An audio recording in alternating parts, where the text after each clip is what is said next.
Good day, ma'am and classmates. I am Josephine Kinal, and with me is Mr. Sam, who will be discuss the topic of learning and diversity. As a future teachers, we have to consider that our students have different linguistics background, culture background, so that they feel respected inside the classroom. If they feel respected inside the classroom, they will be more motivated to learn.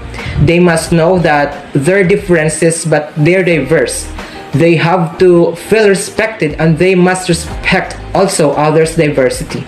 Students with diverse learning needs have a right to access a full and engage in education on the same basis as their peers.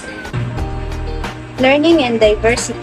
The basic principles of learning, motivation, and effective instructions apply to all learners. So each of one is different, and learning is most effective when differences in terms of linguistic, social, cultural, and social backgrounds are taken into consideration. Students will learn more if you consider that they are different from each other. So don't assume that all of the students are equal. So for example, you have an activity, do not assume that they will all finish immediately.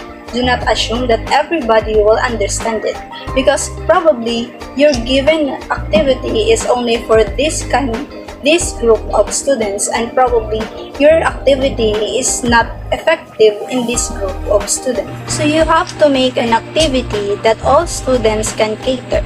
You have to consider that different students want different things. That is diversity.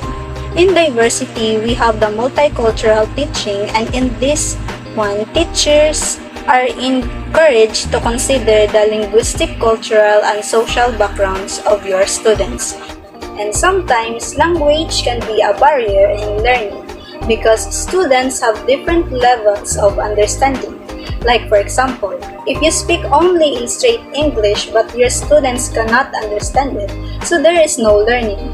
There is a barrier, and sometimes because of language barriers, students cannot express themselves freely or properly. So you have to consider those differences. So no one should left behind or behind. As a future teachers, we should consider the differences of our future students, that is learning and diversity.